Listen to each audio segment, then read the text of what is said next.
مذہبی ذہن ہوتا ہے لوگوں کا، وہ کیا ہے، نیکی کا جذبہ بڑھا تو نوافل اور ادا کرنے شروع کر دیے، نوافل پر نوافل ہو رہے ہیں۔ اب جیسے کہ معلوم ہوتا ہے جب عمرے پر ہم جائیں تو عمروں کا جو ہے ہوکا پڑا ہوا لوگوں کو، ایک عمرہ ہو گیا پھر جا رہے ہیں بھاگے ہوئے، تنعیم جا رہے ہیں پھر احرام باندھا پھر عمرہ ہو رہا، حالانکہ قطعاً ثابت نہیں، سوائے حضرت عائشہ رضی اللہ تعالی عنہا ام المومنین کہ وہ اپنے ایک نسوانی عذر کی وجہ سے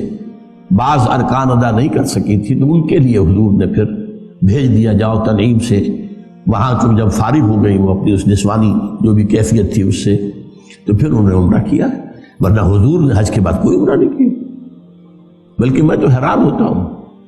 کہ حضور نے فتح مکہ کے بعد شاید ہی کوئی عمرہ کیا، حالانکہ اب تو آپ بادشاہ تھے۔ کہاں وہ معاملہ تھا سن 6 میں عمرہ کرنے کے لیے گئے تھے اور احرام کھول دینا پڑا تھا اور واپس آنا پڑا تھا، پھر سن 7 میں عمرہ ہوا، اس کے بعد سن 8 میں مکہ فتح کر لیا، کوئی عمرہ ثابت نہیں۔ سن 9 میں آپ بادشاہ ہیں عرب کے، کوئی عمرہ نہیں۔ سن 10 میں آپ نے کیا۔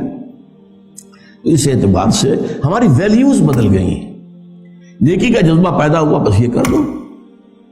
بچوں کو نازلہ قرآن پڑھانے کے لیے کوئی مدرسہ کھول دو، قاری صاحب کو لا کے بٹھا دو پڑھانے، نیکی کا جذبہ ہے، نیکی کا کام۔ تو عبادات کا خاص طور پر جو ہے عبادات کے اندر اضافہ اضافہ اضافہ، یہ ہے ہمارا عام تصور نیکی۔ اس کے برعکس حدیث کیا فرما رہی ہے؟ یہ ترمذی کی روایت ہے حضرت امامہ باہلی سے رضی اللہ تعالی عنہ، فضل العالم علی العابد کفضلی علی ادناکم، ایک صاحب علم انسان کی فضیلت کسی عبادت گزار پر اتنی ہی ہے جتنی میری فضیلت ہے تم میں سے کسی کم انسان پر۔ ادناکم صحابہ میں سب سے کم، اور حضور صلی اللہ علیہ وسلم کیا نسبت ہوگی؟ فضل العالم علی العابد کفضلی علی ادناکم وَإِنَّ اللَّهَ وَمَلَائِكَتَهُ وَأَهْلُ السَّمَاوَاتِ وَالْأَرْضِ، اور یقینا اللہ بھی اور اس کے فرشتے بھی اور آسمانوں والے بھی اور زمین والے بھی، حتی النملۃ فی جوہرہا، یہاں تک کہ چیونٹی جو اپنے بل میں ہے، وحتی الحوت، یہاں تک کہ مچھلی، لَيُصَلُّونَ عَلَى مُعَلِّمِ النَّاسِ الْخَيْرِ، وہ درود بھیجتے رہتے ہیں، دعائیں کرتے رہتے ہیں اس شخص کے حق میں جو لوگوں کو خیر کی تعلیم دے۔ یہاں لفظ خیر بہت نوٹ کرنے کے قابل ہے، یہ میں بعد میں ذرا اور تفصیل سے عرض کروں گا۔ خیر، بھلائی، نیکی، اس خیر کی تعلیم دینا۔ اسی طرح ایک اور حدیث ہے، یہ بھی حضرت حسن سے ہے مرسلم، سئل رسول اللہ صلی اللہ علیہ وسلم عن رجلین کانا فی بنی اسرائیل، نبی اکرم صلی اللہ علیہ وسلم سے 2 اشخاص کے بارے میں سوال کیا گیا جو بنی اسرائیل میں سے گزرے تھے۔ احدہما کان عالما یصلی المکتوبۃ ثم یجلس فیعلم الناس الخیر، ان میں سے ایک تو وہ تھا جو عالم تھا، وہ صرف فرض نماز پڑھتا تھا، کوئی نوافل نہیں، صرف فرض،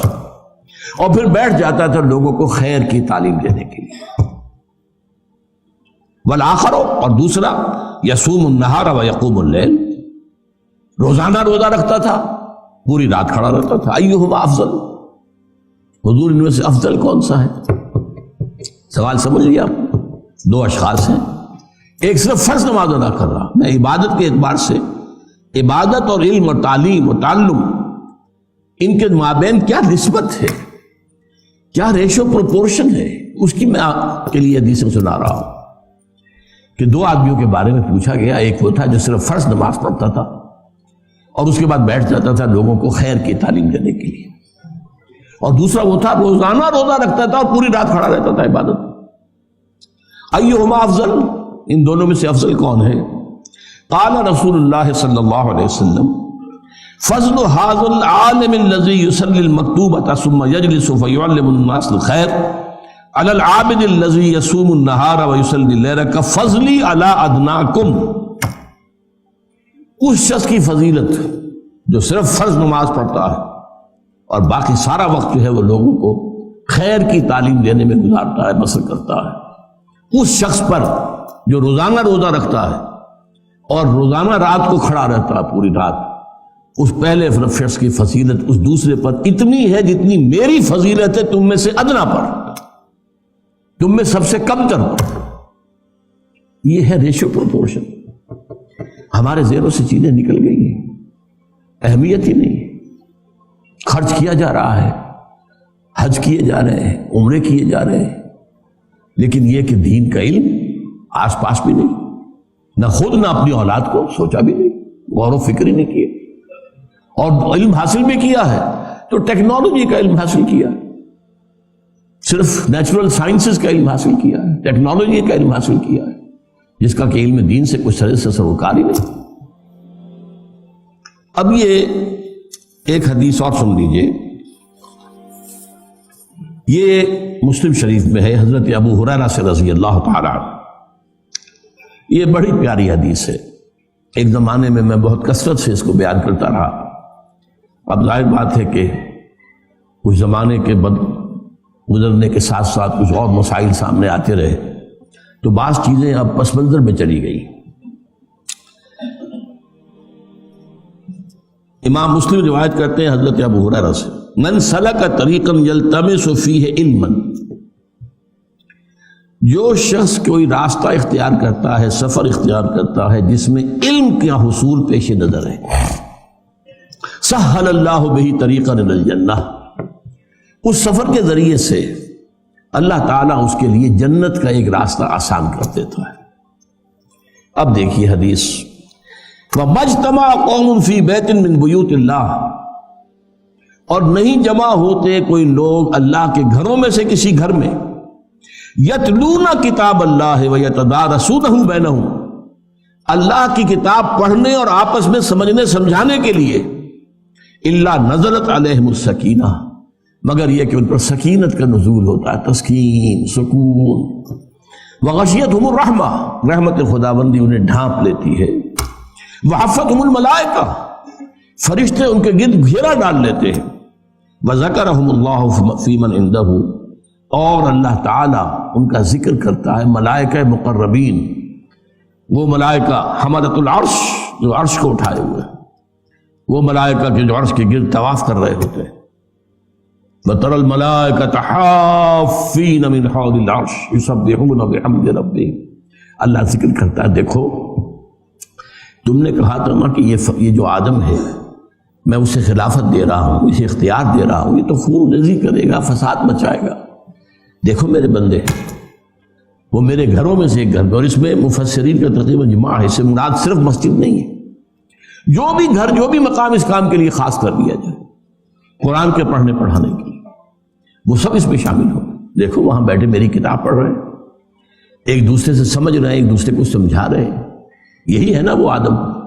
جس کے بارے میں تمہیں وہ اجتماع لاحق ہو گیا۔ یہ جو 3 حدیثیں میں نے آپ کو سنائی ہیں، ان کا ایک مرکزی نقطہ کیا ہے؟ جسے خیر کہا گیا وہ قرآن ہے، ہوا خیر مما یجمعون، خیر کا لفظ 2 چیزوں کے لیے آتا ہے، یا خیر دنیا کا مال و متاع دنیاوی، خیر انہ لحب الخیر لشدید، یا خیر اللہ کی کتاب ہے قرآن، ہوا خیر مما یجمعون، یا ایھا الناس قد جاءتکم موعظۃ من ربکم وشفاء لما فی الصدور وہدی ورحمۃ للمؤمنین قل بفضل اللہ وبرحمتہ فبذلک فلیفرحوا ہوا خیر مما یجمعون۔ تو یہ خیر جو ہے در حقیقت قرآن ہے۔ چنانچہ یہاں آپ نے دیکھا کہ کہا گیا تھا کہ جو شخص علم کے لیے راستہ طے کرتا ہے، چل کر آیا ہے، آپ بھی چل کر آئے ہیں، کوئی آپ کا دنیاوی مقصد تو اس وقت نہیں ہے، اللہ تعالیٰ اگر اس کے اندر کہیں بھی کوئی اگر چیز غلط شامل ہے تو اس کو دور کر دے، میری نیت میں اگر کوئی چیز غلط ہے تو اللہ اسے پاک کر دے اس سے۔ ظاہر بات ہے کہ بظاہر تو کوئی مقصد نہیں، میں کوئی سیاسی آدمی نہیں، یہاں کوئی مذہبی فرقہ واریت کی جو ہے بات نہیں ہوتی کہ یہ اس سے بہتر ہے، یہ اس سے بہتر ہے، یہ کمتر ہے، وہ کچھ نہیں، قرآن پڑھنا ہے، قرآن سمجھنا۔ من سلک طریقا یلتمس فیہ علما،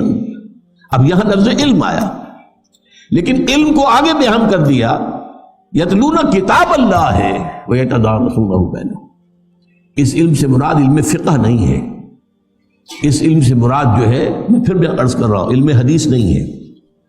اس علم سے مراد کتاب اللہ ہے، باقی چیزیں اس کے تابع ہیں، اس کو سمجھنے کے لیے جتنی ضرورت ہے ضروری ہے تو چاہیے،